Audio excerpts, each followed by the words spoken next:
What makes a great MMO? Is it the graphics, the combat, the friendships along the way? The gang's all here. The answer could be that easy, but it doesn't do a game like Lord of the Rings Online justice. Over the past month and a half, I have been documenting my journey through the Middle Earth that is Lord of the Rings Online, and I have absolutely been humbled by this beautiful game. Grab a cup and listen in to why Lord of the Rings Online is an amazing tribute to J.R.R. Tolkien and a seriously underrated MMORPG. The final chapter continues with my warden from the land of Bree, Caffeinated Dad. After our last journey of unlocking a mount, I found that you can actually further unlock faster speeds of movement by visiting the farm up here. Simply enough, you can learn a new mount skill, and that allows me to move near at double speed, so traversing Middle Earth is a breeze now. There are some more difficult quests around here, so I opt for continuing the main story, which up until now has been amazing. Perfect.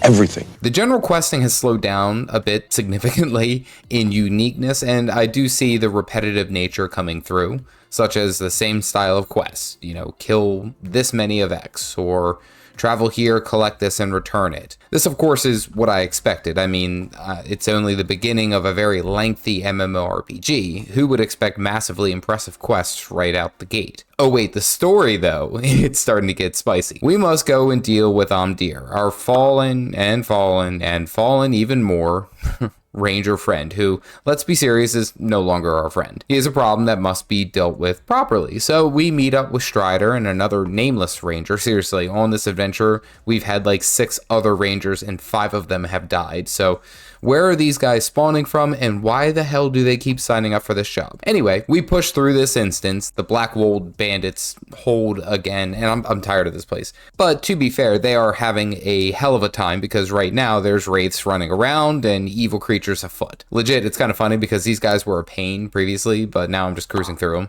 them. We finally get through the camp and we see an evil dwarf. Then it's our buddy Amdir. Our poor Amdir, who is now a wraith. We kill this random lackey, and then we fight Amdir, our long-lost friend. And like 2 stabs later, he's dead. For the build-up, I was actually expecting there to be more of a challenge, but, I guess, plot armor, I suppose. Anyway, we slice through him easy peasy. Strider gives us the good old-fashioned high five and then sends us on our way to help the local constable. I know it's odd, but when I see a hobbit who is a constable, I just consistently think that he is a child trying to be a police officer. He's probably like 50 in Hobbit years, or 150 or something like that. But anyway, we check out the Blackwold's cave again, only to find that it's in shambles, and it has been crushed by the evil dwarf and his evil dwarf friends. But now we have a bigger issue. The wraiths are now plotting something sinister, and now they know where Frodo and the rings are. Apparently they rushed through this Buckland. Anyway, we talk to a local who is nearly stabbed by the wraiths, but he is scared because he thinks something is coming to kill him. Well, guess what? He was right. A few crows did come and attack him. Seriously, a couple of crows came to attack him, and this dude is having a full-on meltdown. Anyway, we tell Strider that the hobbits are essentially pandas of the Middle Earth because they can't take care of themselves, and he sends us into the woods to find another hobbit. I did stop by this little vendor outside of Bree where it looks like I can exchange some of my marks of heroism, or tokens of heroism, for gear and other loot, but not until I'm 20. Honestly, this is pretty cool, as I think most of the game has thus far been light with upgraded loot. Anyway, a hop, skip, and a neigh later, I found Tom Bombadil, arguably the most interesting character in this whole game.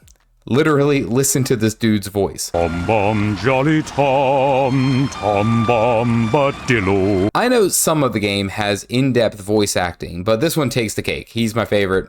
Yeah, that's it. Competition's over. This dude is clearly not okay and basically living alone in the woods, and so I would understand singing your own name and dancing out in the shadows again. Yeah, it's kind of weird. Anyway, he sends us to attack the crow lady that is sending more crows to attack. I mean, I guess if you had an issue with Alfred Hitchcock's The Birds, this would do it for you, but I mean, it's a bird. Just take a tennis racket and... While fighting this lady, I experienced some crazy lag spikes and rubber banding. It stops and then snaps forward, stops and then snaps forward again, but it does seem to keep you kind of in place, so it's like a pause button. So I don't really feel like I need to worry about dying, but you aren't able to attack as well, so I suppose that's kind of fair, kinda. Anyway, we kill the bird lady and then head off to the weird hobbit again, or at least I think he's a hobbit, not sure on this one. I get the next quest, which has me doing a level 20 instance, and I'm only level 17, so I think I should go out and quest a little bit more. The Barrow Downs are right here, and dealing with the dead shouldn't be an issue, right? After chafing through a number of quests on stream, chatting with some of the wonderful LOTRO community members, I get through to level 18. And then I get to go down into the South Barrow Dens, where most of the mobs are like level 20 or higher. Great! So I'm killing the mobs around here, as well as the general quests have us just doing that. I have to fight these damn trees. Now, fighting a piece of wood should not be this GD difficult. I get absolutely smacked by this living coffee table, and then the best thing happens. Another warden joins me into handling our raging wood. Nice. We scream at just about everything into submission, and then with a salute, there we go, level 19. Okay, so we trek back into the woods to talk to our weird friend Tom again, who takes us to an instance to chase down the Witch King. Wait. This Witch King?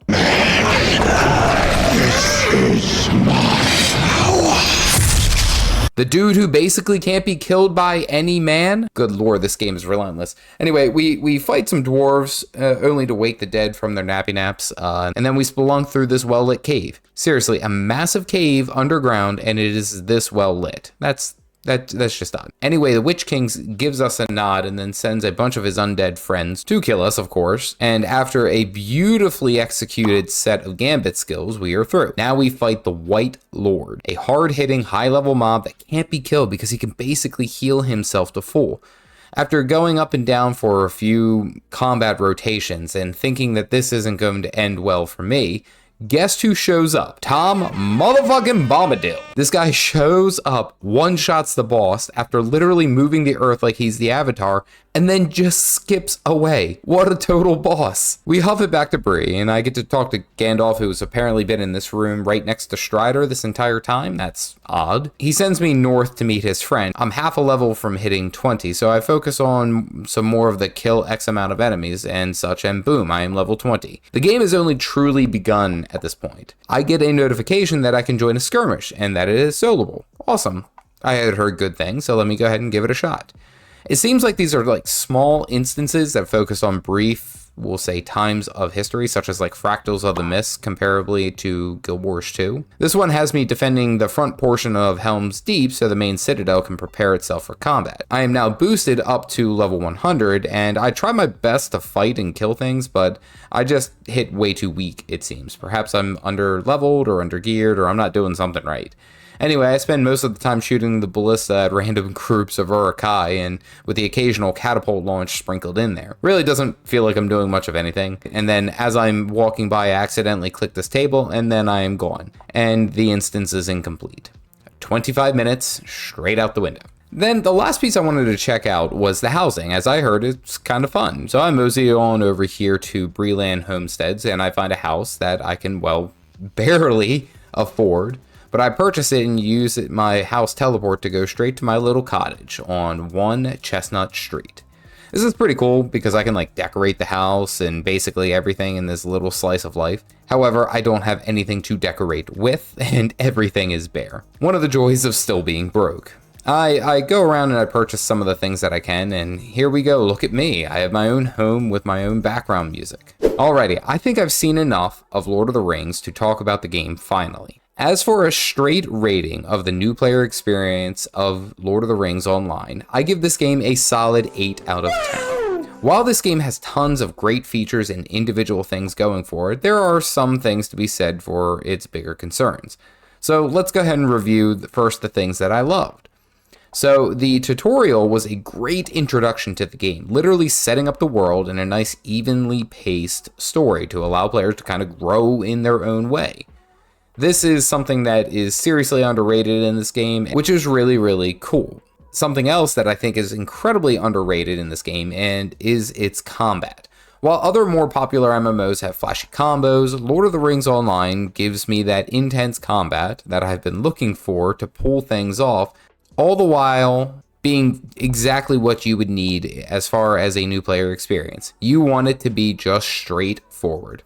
Now, this is also because I accidentally picked the hardest class in the game, apparently. I don't know about that, but overall, the Warden is more of a good muscle memory, we'll say, class in my mind, which is very similar to my Elementalist in Guild Wars 2, so this really wasn't that much of a leap. It was once I figured out the combos, it was just muscle memory, really, at that point. One of the other things that was beautiful about this game is the ability to scale up the difficulty as high as I wanted. That is incredible. Even as a new player, it excites me because now I have to work for my levels and my kills. I love the idea that I need to try hard and I need to focus on basically everything I am doing in this game. Now, to be sure, it got, well, kind of predictable. The occasional flame pillar move out of the way. Sometimes mobs can't be crowd controlled. Okay, that's not that big of a deal. I suppose that it's just the flat damage increase from all the mobs that makes it more of a challenge, kind of, in my mind. Something, of course, has to be said of the main story of Lord of the Rings Online. The main story of this game is one of its main selling features. Like, I have general knowledge of Lord of the Rings. Seriously, but holy crap, if you have any inclination of liking the Lord of the Rings story, this game is going to give you so much more than you bargained for. I loved every single inch of this thus far. Now, of course, while the questing did end up being repetitive, I did enjoy the basic focus of questing, honestly. Nothing flashy, purely utilitarian, gather this, kill that, escort this guy, simple stuff. Sometimes MMOs try too hard to have a unique questing system that ends up just making it, well, kind of a pain. Lastly, the biggest thing that I've loved from my time playing Lord of the Rings Online was the community.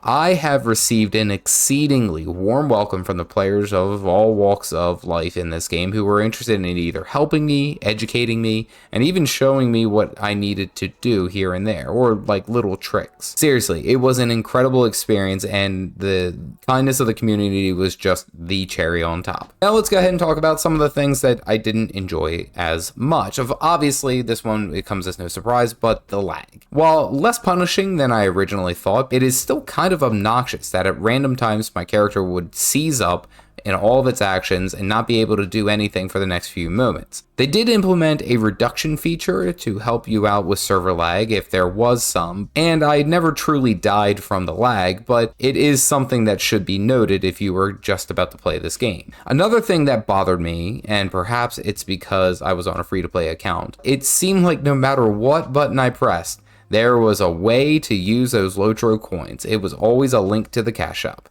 And a lot of the times it seemed like it was a purchase to fix something that was purposely removed. It was like, here's an inconvenience that you have because you're on a free-to-play account, but here's a way that you can pay for the convenience to be put back into the game. Sometimes I don't think that's always the best game design. I feel like I'll put more money into a game that is naturally convenient to me, but that could just be me. Now, for a free-to-play game thus far, it hasn't been that big of an issue, but it is worthy of noting that the cash shop is tied to like everything you click on. And honestly, that's really about all the major criticisms that I can give this game.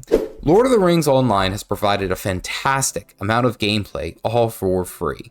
Seriously, you have so much at your fingertips with such well-written dialogue and thought-out storytelling that, despite the older graphics, it still pulls you in. Between the combat and the intricate details of questing, crafting, and exploration, this MMO gives you so much and asks for nothing in return. As a new player who enjoyed every bit of this game, I would highly recommend this to anyone who wants to play that more casual and slow, solo-oriented MMORPG with diverse characters and classes, along with all sorts of customization capabilities. If you want a chill and relaxing time playing an MMO, then I think Lord of the Rings Online may be the one for you. Again, I would like to thank all my sponsors who are helping me on my journey to become a full-time content creator. I could not do any of this without your support. If you do wish to assist me on this quest, consider joining me as a membership here and being featured in one of my videos. If you are interested in learning more about my main game, Guild Wars 2, click this video here. As always, stay caffeinated, folks.